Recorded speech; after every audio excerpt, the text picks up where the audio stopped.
Imagina una diosa que no llegó al mundo con un llanto de recién nacida, sino con un estallido, un golpe seco que partió la piedra, un casco descascarillado, una lanza que emergió junto a su primer aliento. Atenea, la diosa más temida del Olimpo, no por su furia desbocada ni por honorarios de sangre, sino por algo más profundo y más frío, la certeza de que la mente puede ser arma y cárcel a la vez. Esa dualidad es su sello. Esa dualidad es la razón por la que los mortales la invocaban con respeto y miedo en la misma respiración. ¿Por qué temer a quien otorga la sagacidad, la prudencia y la ley? Porque la sabiduría, en su versión más pura, no siempre consuela. A veces decide, dicta y ordena, otras veces castiga sin piedad a quien la profana. Atenea no es la amante indulgente del intelecto, es la patrona implacable de la razón aplicada como arma. Sus favores no son abrazos, son herramientas afiladas. Eso la convierte en protectora y en juez, en aliada y en verdugo.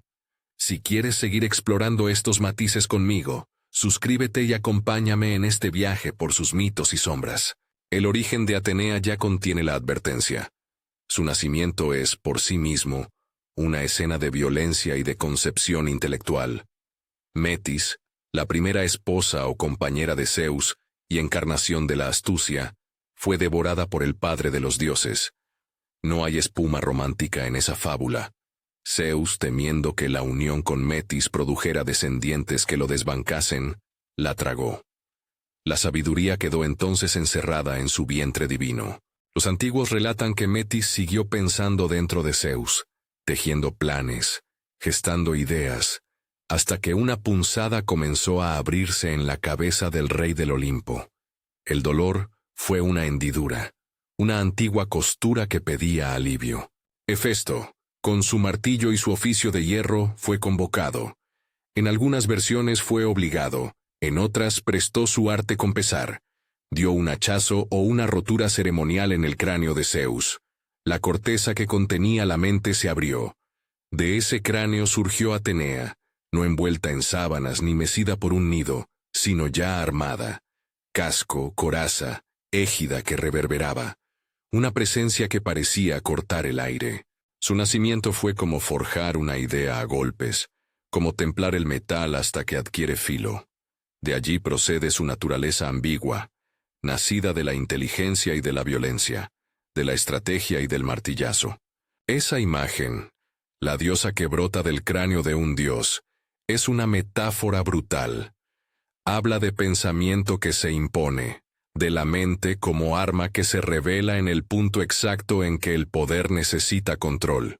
Imagina el sonido, el martillo en el metal, antiguos cantos en la herrería del mundo, y el salto de una figura que sabe ya cómo sostener un escudo. No es la dulzura maternal, es la certeza táctica. No nos sorprende, entonces, que los relatos del mundo antiguo la sitúen como patrona de los artesanos y de los guerreros que combaten con estrategia, no con furia. Tejedoras de política, arquitectos de fortaleza, maestras de los ajedrez humanos que son la guerra y la ciudad. Su primera gran demostración pública de poder y carácter ocurre en una disputa que define no solo un paisaje geográfico, sino la identidad cívica de un pueblo. La competencia por la posesión de la ciudad, que sería Atenas. Poseidón, el señor de las profundidades, golpeó su tridente contra la roca y ofreció a los habitantes una fuente de agua salada. La marea y la promesa de dominio marítimo resonaban claro. Poseidón ofrecía fuerza, rutas, un poder que respiraba el salitre. Atenea, en cambio, plantó su mano en la tierra, y con un gesto de crecimiento y quietud, hizo brotar un olivo. No era un regalo grandilocuente, era una promesa de sombra, de alimento, de aceite, de paz duradera. Ante la decisión del rey Cécrope, la ciudad eligió el olivo. Elegir a Atenea fue proclamar una manera de entender la vida urbana. Prefirieron la estabilidad, la agricultura, la ley sobre la inmediatez del dominio por el mar. Ese episodio contiene otra enseñanza de su ambivalencia. El olivo es símbolo de abundancia y de siglos, pero su plantación no es gesto desinteresado. Marca una territorialidad férrea. Una visión de la polis que se enorgullece de su propio orden. Al escoger el olivo, Atenas optó por una ciudad que se defendía no solamente con muros, sino con instituciones, artes, leyes, ceremonias. Atenea se transformó en protectora de la ciudad-estado que exige disciplina y que no tolera la desfachatez. Se la venera por el olivo y se la teme por la severidad con que impone el respeto a lo sagrado y a lo público. Si las escenas fundacionales definen el carácter, los episodios con los héroes muestran su modo de actuar. No es quien empuña la espada por capricho, pero es quien dirige la mano que golpea. Perseo, por ejemplo, encontró en Atenea la claridad decisiva. Cuando le fue necesario enfrentar a Medusa, la gorgona cuyo rostro convertía en piedra, no fue el fervor ciego lo que Atenea dispensó, sino una estrategia, un escudo pulido que debía usar como espejo para evitar la mirada directa, la guía para acercarse sin sucumbir. La ayuda de Atenea no cancela el horror del acto, lo racionaliza. Perseo actúa como aprendiz cuya astucia es elevada por la diosa. La victoria nace de la mente aplicada al peligro. En la batalla por los argonautas, Jasón recibió de la diosa un consejo igualmente cerebral. Atenea intervine en los pasajes en que la inteligencia del grupo fue la diferencia entre la ruina y la conquista. Ella no lucha como Hércules, pero su presencia ayuda a pensar los problemas imposibles, a desentrañar nudos. Su ayuda se ofrece en forma de diseño, de estratagema, de objetos justos en manos justas. Con Odiseo ocurre algo más íntimo. Ella no solo le presta herramientas, sino que comparte la afinidad por la astucia. Odiseo, rey de la palabra y del engaño, encuentra en Atenea una protectora que valora la floja línea entre el engaño útil y la traición ruin. A ella le debe su regreso muchas de las formas bajo las que la prudencia salvó su vida. Disfraces, recomendaciones, planes que convirtieron la desesperación en salida.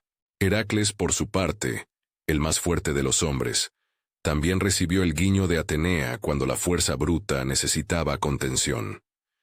En muchos relatos ella calma su ímpetu, señala los objetivos, transforma el vigor en tarea ordenada. Con cada héroe, Atenea revela su preferencia, la mente que orienta la fuerza.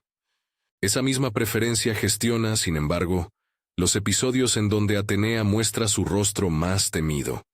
La ley de la ciudad y la pureza del templo no se negocian. Cuando se ofenden, su respuesta puede ser implacable.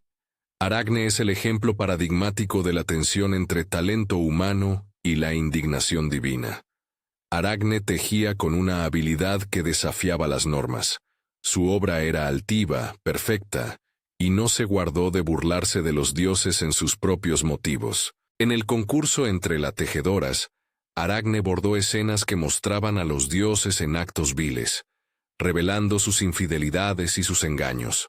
Atenea, ofendida no tanto por la maestría técnica, como por la insolencia y la afrenta pública, la desafió. La diosa mostró un tapiz donde la divinidad imponía el orden. Aracne contestó con la verdad amarga de los mitos. La sanción final, la transmutación de la mujer en araña, ha sido leída desde siglos como una metáfora terrible. La creatividad humana, cuando osa desnudar la hipocresía divina, puede ser silenciada y convertida en algo que teje eternamente su propia condena. Y luego está el caso de Medusa, que desborda la capacidad de una moraleja sencilla. Medusa, antes de ser mito, es nombre y tragedia. Una joven sacerdotisa de Atenea que fue violada por Poseidón dentro del templo de la diosa. La escena, cuando se la cuenta con honestidad, es espantosa y exige delicadeza.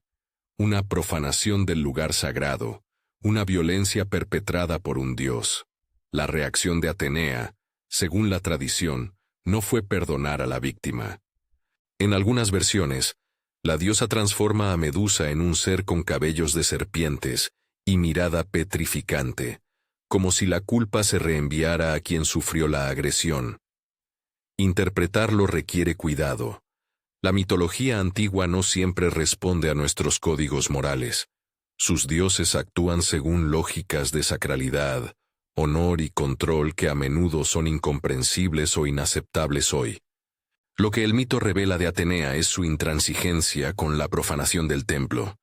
La santidad del espacio era prioridad absoluta, y la perversión de esa santidad provocó una represalia que, desde la mirada moderna, parece cruda y cruel. Atenea no protegió a la víctima con consuelo humano. Aplicó una sanción que transformó el cuerpo en advertencia. La paradoja hiere igual. La misma deidad que guía a Perseo para decapitar a Medusa es la que, de algún modo, contribuyó a su maldición. Perseo usa el rostro petrificador de Medusa como arma, y esa arma, la cabeza de la gorgona, servirá en manos humanas y divinas para asegurarse victorias y prevenir profanaciones.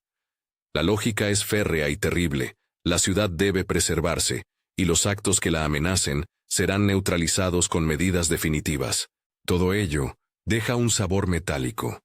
La protección que Atenea proclama a la polis a menudo pasa por cuerpos troceados, por transformaciones que aseguran el orden mediante la humillación o la aniquilación simbólica. Hay episodios en los que la ofensa no es privada sino colectiva, cuando la profanación surge en tiempos de guerra. Durante la caída de Troya, por ejemplo, el asalto a los santuarios no es una mera violación de objetos, es la violación de un pacto que sostiene la vida comunitaria. Se cuenta que durante el saqueo, ciertas acciones, la profanación de los espacios dedicados a la diosa, la agresión a sus sacerdotisas, provocaron una respuesta que mezcló castigo divino y consecuencias humanas. La locura enviada sobre Áyax, la posterior muerte del héroe que había transgredido los límites, y la sensación de que Atenea, cuando su santuario es mancillado, no perdona. No era una venganza privada. Era la restauración brutal de una frontera que, una vez traspasada, exige que todo vuelva a su sitio mediante sanciones que a veces se pagan con sangre humana. Mientras tanto, en los hogares y plazas de la ciudad, Atenea sostenía el orden con símbolos que recordaban su doble faz. La olivo ofrece aceite y sombra. La coruja vigila en silencio. El casco y la égida recuerdan al ciudadano que la protección incluye la disciplina del miedo. La égida, ese manto o escudo que en algunas representaciones lleva la cabeza de Medusa, sintetiza la contradicción. Protección que alberga terror. Defensa que muestra la imagen de la que convierte en piedra. El símbolo mismo es ambivalente. Da seguridad y a la vez conserva la memoria de la justicia severa.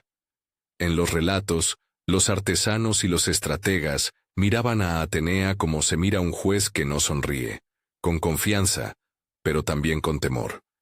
La diosa favorece el ingenio que procura el bien común. Sin embargo, la misma inteligencia que organiza la ciudad puede convertirse en instrumento de represión cuando la norma es quebrada. Por eso la veneración pública no bastaba para aplacarla. La condición de su favor implicaba obediencia, uso responsable del don y reconocimiento de límites. Los templos, las panateneas, las ceremonias cívicas no eran meras fiestas. Eran recordatorios de que detrás del prestigio de Atenea se escondía una vigilancia que podía tornarse inexorable. Volvamos a los héroes y a una escena que resume su método. Odiseo, tras la guerra de Troya, entra en la casa de su enemigo disfrazado. La astucia que Atenea alienta no es trampa mezquina, es la lógica de la supervivencia frente a un mundo que premia la fuerza, pero respeta la inteligencia. Ella le insufla paciencia, capacidad de disimular la ira, de medir la palabra. No se tratará de exaltar la medida en un sentido ético contemporáneo, sino de entender que Atenea premia la resolución calculada. Odiseo se salva porque entiende que hay enemigos que no se pueden enfrentar de frente, que la mente maniobrada puede derribar murallas sin derramar torrentes innecesarios de sangre. Para un pueblo que necesita prosperar entre rivales, Esa es una lección cara. Más temida que el golpe es la mano que lo prevé. Heracles, por el contrario, encarna la fuerza donde la sabiduría interviene como moderación. Sus labores, en muchas versiones, se resuelven por el músculo. Sin embargo, cuando la tarea exige astucia, pasar por un pasaje, resolver un enigma, emplear un artefacto, Atenea no lo abandona. Así, su relación con el héroe gigante evidencia que su temor no nace del desprecio a la fuerza, sino de la supremacía de la razón, cuando la fuerza es peligrosa e imprevisible. Su ayuda es pedagógica, enseña el control, la dirección, el fin en la acción. Las historias de Atenea, sin embargo, no son manuales de moralidad. Son relatos donde la idea de justicia es rígida, a menudo implacable. Cuando los límites del sagrado se violan, la diosa tiende a aplicar sanciones que, vistas hoy, rozan la crueldad. Aracne y Medusa no son casos aislados. Son recordatorios de que la diosa protege un orden que se sostiene mediante rituales de humillación para quien lo pone en duda o lo deshonra. En la conciencia de aquellos antiguos, esa dureza tenía un propósito social: mantener la cohesión, evitar el caos. Para nosotros que leemos con sensibilidad contemporánea, la severidad de Atenea plantea preguntas difíciles. ¿Qué ocurre cuando la ley se vuelve venganza? ¿Qué deja de lado el castigo cuando se disfraza de justicia?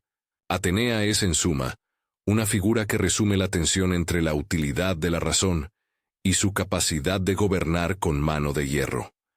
Si la mente es la luz que ilumina un paso seguro, también puede convertirse en un faro que guía a la tormenta. Sus favores siempre implican una condición: obedecer el orden que ella contempla y que protege con la misma mano que sacrifica a los transgresores. Así se forja su fama de temida. No es solo su poder, es su manera de entender que la ciudad y la ley valen más que la compasión ocasional. Si contemplamos ahora los símbolos que la acompañan, la coruja que vigila la plaza al anochecer, el olivo que da fruto años tras año, la égida que conserva el eco de Medusa, entenderemos la pervivencia de su figura. En cada acto cívico, en cada lección de estrategia, en cada construcción destinada a la comunidad, Atenea aparece como arquetipo y memoria.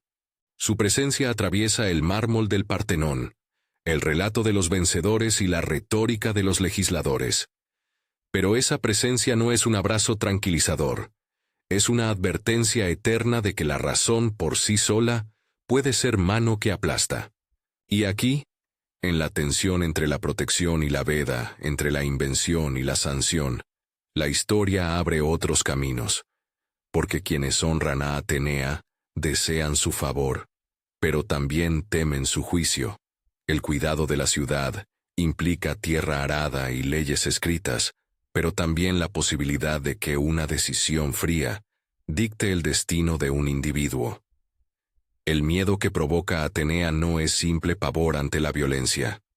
Es el respeto hacia una inteligencia que no negocia. Esa es la razón última por la que la llaman la más temida del Olimpo. A partir de este punto, la figura de Atenea se ramifica en múltiples relatos. Algunos la muestran como arquitecta de la ciudad y protectora de la ley, otros como juez de lo sagrado, y otros aún como madre simbólica de saberes que sostienen imperios. Pero la ruta no es lineal. Cada mito añade una veta nueva, un matiz que puede inclinar la balanza hacia la bondad o hacia la severidad. En los próximos episodios se verán, por ejemplo, cómo la imagen de la diosa se materializa en el mármol del Partenón, cómo su égida recorre los frisos de la historia y cómo su sombra, esa sombra que amedrenta, se proyecta también sobre la memoria colectiva de Roma y de la filosofía posterior. Antes de llegar allí, sin embargo, es preciso seguir atento a dos escenas que aún no hemos terminado de desgranar: la relación de Atenea con la profanación de los santuarios en tiempos de guerra y la manera en que su protección sobre ciertos héroes se vuelve casi posesiva, hasta el punto de rivalizar con otras deidades. En Troya, la ofensa no fue un acto personal, Fue un símbolo de la ruptura del pacto entre lo humano y lo divino. Al rito mancillado siguieron consecuencias que no siempre obedecían a nuestras expectativas morales. Las represalias de Atenea, cuando se desatan, muestran una lógica que favorece la restauración del orden por encima del consuelo, y cuando la protección que ella brinda a un héroe se transforma en control. Cuando la diosa dirige su favor hacia quien mejor sirve a la polis, a veces sacrificando el destino personal del elegido, comprobamos cómo su cariño es tajante, nunca blando. Es aquí donde las leyendas generan preguntas sin resolver. ¿Qué precio paga un héroe por llevar en su pecho la estampa de Atenea? ¿Cuánto poder concede la diosa a quien la sigue? ¿Y en qué momento ese poder lo encadena? La respuesta no es única. A veces la asociación con Atenea salva naciones, otras condena a hombres a sufrir corolarios que la justicia antigua consideraba necesarios. La ambivalencia continúa, y la sombra se alarga. El martillo de Hefesto aún resuena en el origen. La hoja del escudo de Perseo brilla aún con el pulido de la idea. El olivo de Atenas sigue dando fruto. Pero entre esos reflejos queda un vacío, una inquietud abierta. Hay relatos que esperan su turno, páginas que cuentan la voz de las ciudades, la presencia de la diosa en las Panateneas y la transición de su culto hacia nuevas formas en Roma, donde recibirá otro nombre y otra recepción. También hay historias humanas, contundentes, donde la decisión de Atenea llega tarde o engendra consecuencias impensadas. La diosa que nació armada ha trazado un camino que une la forja y el templo, la estrategia y la ley. Su fama de temida se cimenta en la mezcla de admiración y recelo que provoca en quienes la observan. Y mientras los mortales dan forma a ciudades bajo la sombra de su casco, la pregunta persiste y late en cada esquina de la polis. ¿Hasta qué punto la inteligencia que salva puede convertirse en la fuerza que castiga? En esa tensión se sostiene todo lo que vendrá. Las piedras del Partenón, las decisiones de los magistrados, los bordados que denuncian a los dioses, y las cabezas que se muestran como advertencia. Atenea no ofrece consuelo fácil. Su presencia asegura un orden austero. Su favor, cuando llega, se presenta envuelto en acero intelectual, y su nombre, repetido en plazas y tribunales, sigue generando esa mezcla de gratitud y temor. Mientras los relatos siguen su curso y el eco del martillo de Hefesto se apaga en el valle del tiempo, la ciudad respira bajo la ley de la diosa. Vigilada, organizada, y siempre bajo la posibilidad de una sanción que nadie, por sabia o poderosa que sea, desea enfrentar. El martillo de Hefesto aún resonaba en la forja del origen, pero las formas que Atenea impuso al mundo se hicieron visibles en piedra y festividad. El Partenón se alzó como testigo y como texto. Más que un templo, fue un manifiesto cincelado sobre la colina, un lugar donde la ciudad escribió su juramento a la ley y al orden que la diosa representaba. Imagina la estructura blanca bañándose en la luz temprana, los relieves desplegando escenas de panateneas y combates, filas de columnas que ordenan la vista y el pensamiento. Esa geometría es ya una lección, la razón como arquitectura, la armonía como forma de gobierno. Dentro, la estatua de la diosa obra de Fidias se mostraba como una idea hecha materia, una Atenea que no buscaba compasión, sino presencia. Su mirada no era cálida, era la atención de quien vigila procesos. Las Panateneas, festividad en que la ciudad renovaba su alianza con la diosa, no eran meras fiestas. Eran el tejido ritual que sostenía la polis. En la procesión, mujeres y hombres llevaban el peplo, es decir, la tela que vestía a la estatua, y detrás de ese gesto había una pedagogía comunitaria. La celebración enseñaba a la ciudad quién gobernaba el valor supremo: música, sacrificio, competiciones atléticas y recitado de leyes. Todo articulado como si la comunidad repitiera su juramento ante la diosa que definía lo público. Y la solemnidad que impregnaba esos actos recordaba a los ciudadanos que la protección de Atenea venía condicionada por la vigilancia de los compromisos mutuos. El Partenón y sus frisos no eran solo arte, eran órdenes en piedra. Las escenas que muestran batallas y mitoi, como el nacimiento divino, el concurso entre dioses, los episodios heroicos, funcionaban como una biblioteca visual de lecciones cívicas. La arquitectura se convirtió en discurso. Los muros hablaban de obediencia, los frontones representaban la tensión entre conflicto y regulación. La ciudad aprendía por imágenes que la prudencia debía guiar la fuerza. La presencia de la égida en los relieves, ese manto que integra la cabeza de Medusa como emblema, es un recordatorio persistente de que la protección se cimenta, muchas veces, en el temor. El monumento instruía sin discurso. Imponer orden por la forma misma del templo era una de las maneras más eficaces de preservar una memoria colectiva del miedo. Ese miedo, sin embargo, no fue estático. Atenea viajó con las ideas del mundo griego, y se transformó según las manos que la esculpían y los pueblos que la reinterpretaron. En Roma, su figura se amalgamó con Minerva, y conservó rasgos familiares, protectora de los artesanos, de las estrategias y, en ocasiones, de la guerra calculada. Minerva formó parte de la tríada capitolina, pero su recepción romana enfatizó otros matices: la artesanía como orden social, la disciplina cívica como virtud militar. No se trató de una traducción exacta, fue una reelaboración. Los romanos encontraron en ella una aliada para su propio proyecto de Estado, la diosa que legitimaba, con su santa severidad, la autoridad organizada. Esa adecuación contribuyó a la pervivencia del mito. Atenea, Minerva, no desapareció con el ocaso de los templos paganos, cambió de indumentaria y siguió influyendo en la concepción del poder. Con el tiempo, en la Edad Media y la modernidad, su figura se releyó otra vez. En el Renacimiento, artistas y pensadores volvieron la vista hacia la antigüedad en busca de modelos de razón. Atenea reapareció como alegoría de la sabiduría organizada, de la prudencia iluminada por las artes. Pintores y escultores tomaron de ella la fuerza de la mente disciplinada. Arquitectos tomaron sus columnas. No obstante, la diosa no se dejó domesticar por completo. Sus atributos, cuando se incorporaron a la retórica de la modernidad, conservaban su filo. La égida seguía sugiriendo que la protección y la disciplina pueden incluir visiones duras. El olivo continuaba pesando como símbolo de lo que se privilegia cuando se elige la permanencia sobre la conquista. En los siglos posteriores, pensadores de variados linajes recuperaron a Atenea como figura simbólica.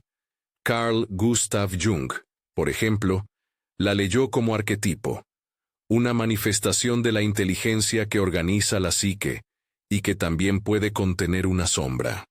Para Jung, los mitos no eran relatos literales de historia, sino mapas de la vida interna.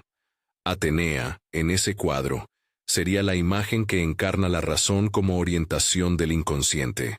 Esa interpretación, que es una lectura más que una verdad, pone el dedo donde la antigua religión ya lo había puesto. En la ambivalencia de una inteligencia que salva y que a la vez encarcela. Desde la perspectiva junguiana, la diosa enseña sobre la necesidad de integrar la mente con la emoción. Su sombra nos advierte sobre el riesgo de convertir la razón en un mecanismo de dominación interna. Ese eco psicológico tiene manifestaciones concretas en la cultura. La coruja que se posa en los escudos universitarios, el olivo presente en escudos municipales, la figura de la mujer armada en medallas y sellos. Universidades y academias adoptaron su imagen como emblema de la búsqueda del saber, pero también como recordatorio de la responsabilidad intelectual. No es casualidad que muchas instituciones que se presumen guardianes del conocimiento se representen con su égida o con su búho. La tradición une la idea de proteger el saber con la de imponer normas epistemológicas. El símbolo, hoy, es a la vez tranquilidad y llamada a la disciplina. Es reconocimiento y, algo más atrás, la invitación a sostener un orden que puede ser implacable con los errores. En museos y plazas modernas, Atenea reaparece en mármol y bronce. Los viajes iconográficos la hacen visible en monedas, medallones y fachadas. En ocasiones, su nombre figura en instituciones que buscan legitimidad, bibliotecas que profesan imparcialidad, tribunales que se piensan guardianes de la ley, academias que reivindican la rigidez del método. Es fácil ver aquí el doble filo. La imagen de la diosa avala la autoridad que la adopta, pero también pone en evidencia la tensión entre la vocación de protección y la posibilidad de abuso. Cuando la razón se institucionaliza, puede volverse coactiva. La presencia de Atenea nos recuerda que la legitimidad requiere vigilancia ética. La traducción simbólica del mito conduce a preguntas sobre la relación entre inteligencia y violencia. A lo largo de la historia, gobernantes y militares han invocado estratégicas que parecen guardar la impronta de Atenea. Campañas planificadas, maniobras frías, decisiones que priorizan el bien mayor calculado sobre la vida del individuo. La referencia es peligrosa si se toma como promoción, pero es valiosa si sirve de espejo. Mirar a Atenea es examinar cómo la humanidad justifica sacrificios en nombre de una lógica que se presenta como superior. Allí surge una pregunta incómoda. ¿Hasta qué punto la eficacia intelectual puede eximir de responsabilidad moral? El mito no responde, lo hace destacar, y así obliga al observador a interrogantes que retumban en los cuerpos y en las leyes. En la esfera artística, numerosos episodios muestran a la diosa en diálogo con los creadores. Pintores la representan con el casco levantado, con la coruja posada, con el olivo al fondo. Escultores, a veces, la muestran más serena, otras veces más hostil. La ambigüedad es materia estética. En literatura, poetas han utilizado su imagen para hablar de la razón que se convierte en arma. En las letras modernas, Atenea es metáfora para explorar el pensamiento que congela, para deslizar críticas al racionalismo que arrincona lo humano en esquemas. Más allá de las obras concretas, su presencia en la cultura intelectual legitima una tensión. La tensión entre la claridad que salva y la claridad que condena. No todas las lecturas son críticas. Muchos ven en ella un modelo de fortaleza femenina que escapó a las estructuras patriarcales del tiempo. Atenea, virgen y autosuficiente, desafiaba las expectativas sobre la feminidad de la época clásica. No fue madre ni amante definitoria, fue guardiana de lo público, de la ciudad, de la fábrica de la polis. Su virginidad, entendida en su contexto mitológico, puede leerse como independencia. Una mujer cuyo afecto no quedó secuestrado por relaciones domésticas, sino orientado hacia el bien común. Pero esa independencia tuvo un costo. La diosa quedó sola en lo alto del casco, y esa soledad se lee en sus respuestas duras. La virginidad de Atenea no es signo de virtud moral inmarcesible. Es rasgo complejo que articula poder y aislamiento, autonomía y vigilancia. Hay, además, relatos que complican aún más su figura cuando la mezcla de devoción y posesión llega a extremos. En algunas historias, la protección que ofrece a ciertos héroes se transforma en una especie de tutela que anula la libertad personal. Los mitos muestran que el favor divino puede convertirse en demanda, seguir la ruta que la diosa traza sin cuestionar. Esa faceta, menos celebrada, revela la posibilidad de que la razón dominante liquide otras formas de vivir y sentir. En el juego entre la ciudad y el individuo, Atenea siempre tiende a favorecer aquello que sostiene la polis. Si alguna vida humana se encuentra en el camino de ese orden, la diosa sabe actuar con mano firme. Estamos, por tanto, ante una lección que excede las fechas de los textos antiguos. Atenea plantea la cuestión de la ética de la inteligencia aplicada al poder.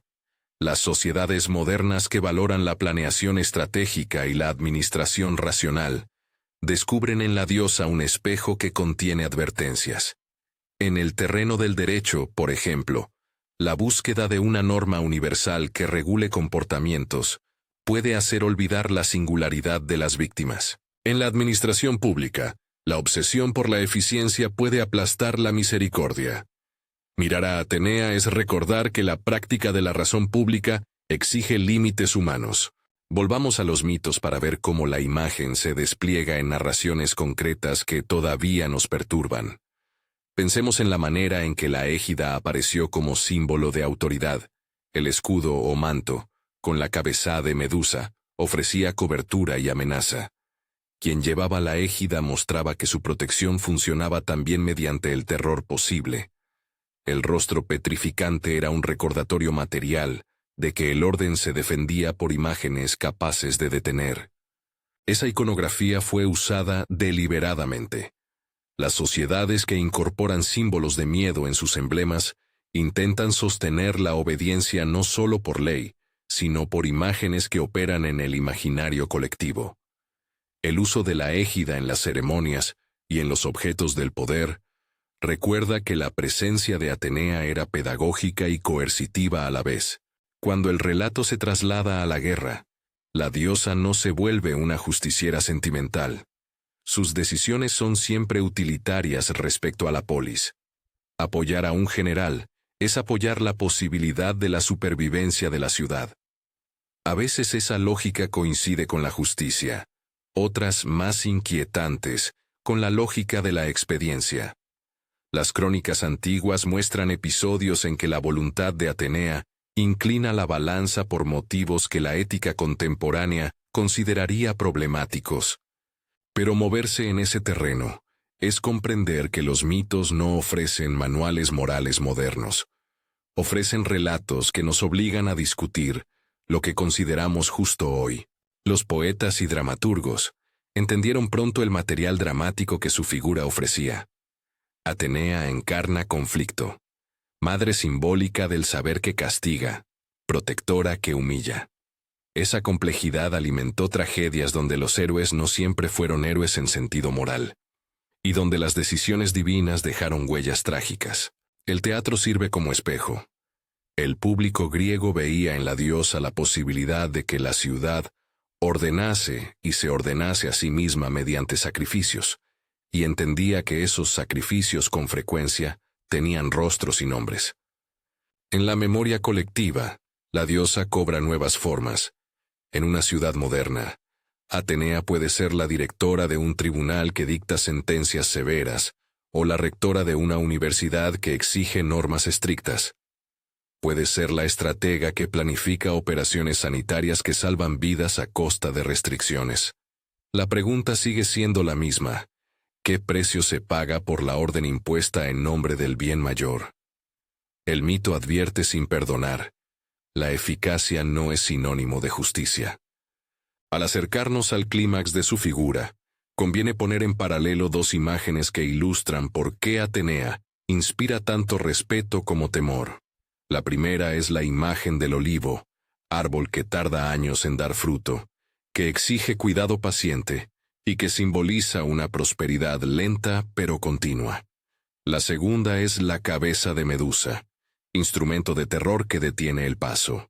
La conjunción de ambas imágenes explica la ambivalencia.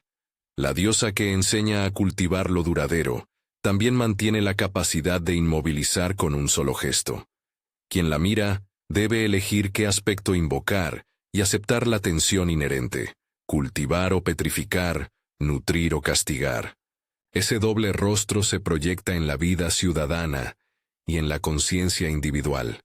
La modernidad, con sus demandas de eficiencia y control, hereda parte de la lección ateniense. Los estadistas que planifican reformas, los jueces que imponen penas, los educadores que moldean generaciones, todos se enfrentan a la tentación de creer que el orden es soberano. Atenea, como figura, actúa como recordatorio de que la razón sin compasión es una herramienta peligrosa. La historia del mito culmina en la certeza de que el temor que inspira a Atenea no proviene de un temperamento impulsivo, sino de una lógica firme. Su severidad es la expresión de una preferencia por la continuidad del orden, y allí radica su fuerza. No es la rabia lo que asusta, sino la frialdad de una mente que sabe calcular los resultados y que no duda cuando considera que la ciudad debe preservarse. Ese cálculo, ejercido sin piedad, es la razón de su fama de temida. Hoy, mientras miramos sus estatuas y sus emblemas, cabe preguntarnos qué hacemos con ese legado. Podemos tomar a Atenea como inspiración para cultivar instituciones sólidas, o podemos verla como advertencia contra la arrogancia de quien pretende hacer de la razón una medida absoluta. Las lecciones del mito invitan a la prudencia. La inteligencia debe acompañarse de límites éticos. La planificación debe integrar la compasión. La legítima defensa de la comunidad no puede anular la dignidad individual. Para cerrar, imaginemos una escena final. Una plaza en la que el olivo viejo proyecta su sombra sobre una fuente. Un búho duerme en la rama más alta. Al fondo, el perfil del Partenón recorta su silueta contra un cielo que cambia. En la plaza, voces discuten leyes, jóvenes debaten sobre qué valiosas tradiciones guardar. Un artesano repasa su tela. Y, en algún lugar entre los pliegues de la memoria colectiva, una figura con casco observa sin participar. Fría, mesurada, atenta. No es una diosa que golpea por gusto. Es la presencia de una lógica que los humanos han decidido llevar consigo. La convicción de que la mente puede ordenar el mundo. Pero la presencia también implica vigilancia y temblor. Quien gobierna con la inteligencia de Atenea, asume la responsabilidad de no convertir su arma en prisión. Si Atenea sigue siendo la más temida del Olimpo, es porque su poder consiste en transformar el pensamiento en ley y en hacer de la ley una fuerza que a veces exige sacrificios. Temida porque su razonamiento no sonríe, respetada porque guía la ciudad hacia una forma de permanencia. En ese punto de tensión reside la enseñanza más antigua, y tal vez la más urgente. La sabiduría debe ir acompañada de humanidad. Si esta historia te impactó, dale like y comparte. Suscríbete para seguir explorando mitos olvidados y las sombras que habitan detrás de sus lecciones.